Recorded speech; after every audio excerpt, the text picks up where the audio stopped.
All right, Jesse on Fire, welcome back to the channel. So Michael Bisping this morning said that he thinks Dustin shouldn't fight Colby because it's too big of a risk if he has a title eliminator at the end of the year. Actually, let me clarify that. So he said that he should be very cautious going up to fight Colby, and I'll explain exactly why, because there's new information in that video that I did not know that reframes everything that I said about the fight before, and also something Michael Bisping didn't say in his video, I am going to add to that. And also we'll go through kind of like how this all breaks down, because this is all about like, what does Dustin get set up with if he wins or loses these different fights, right?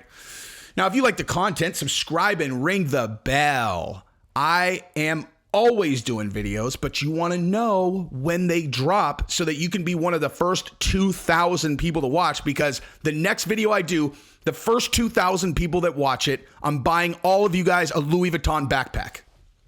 That's how I do on this channel, dude. I'm going to spend 400 grand just giving backpacks to the first 2,000 people that watch my video. I'm not going to do that.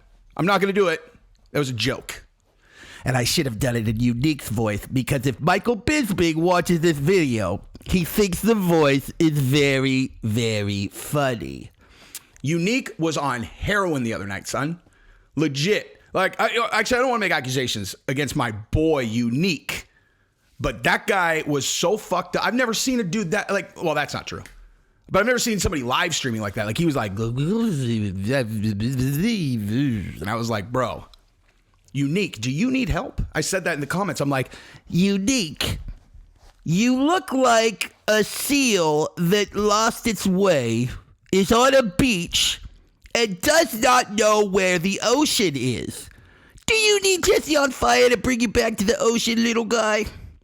You look like you're on heroin. What? Anyway, so back to the video. What?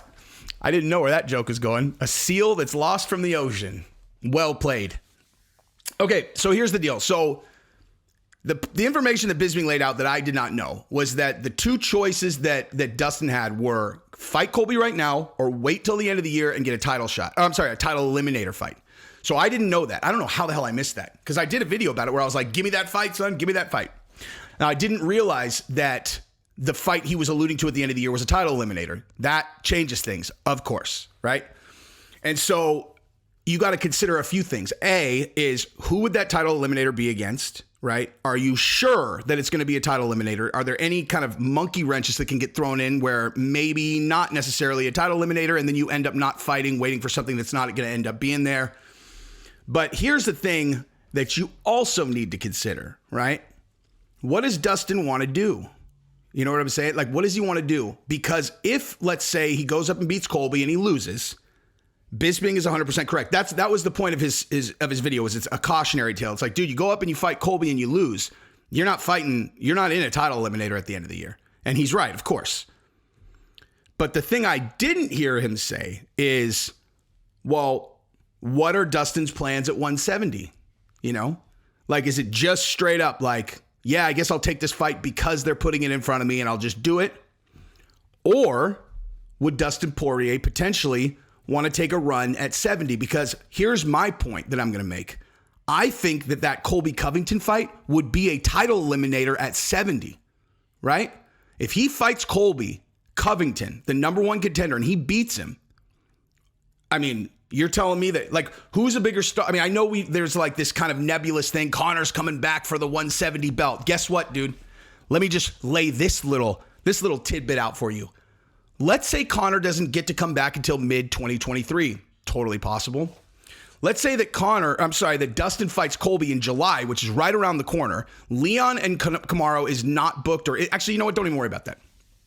But let's say that Dustin beats Colby handily, and then they offer Kamaru a title fight against your boy Dustin Poirier, which he would be in position for because he's a huge star, and if you beat Colby, he's gonna get a title shot. Why do you think the UFC's offering him Colby?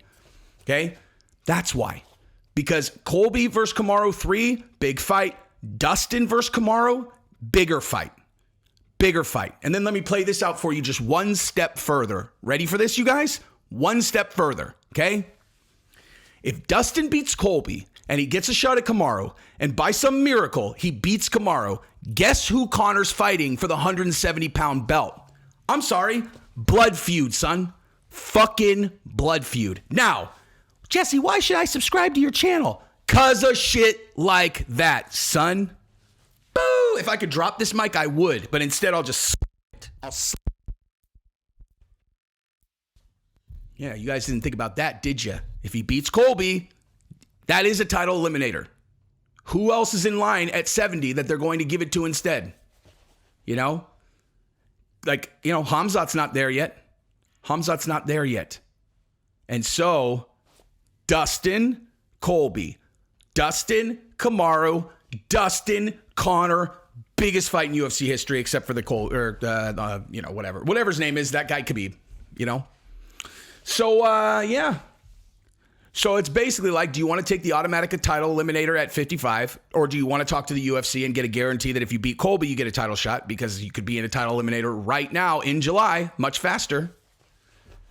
And then also, in addition to that, I mentioned this in the other video. Let's say you want to stick to the thing where it's like, I don't want Colby to profit $1 fucking dollar from me, dog. I don't want to put my star on his name, son.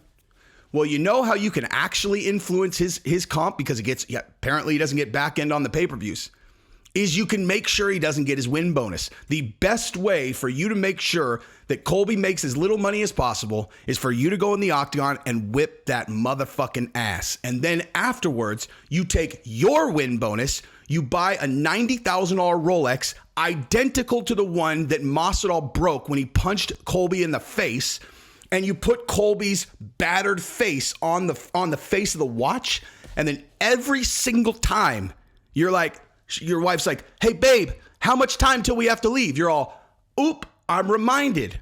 I took $350,000 from Colby and I bought this motherfucking watch. Bitch. God damn, son. Nobody does it like me. That's all I got. Peace.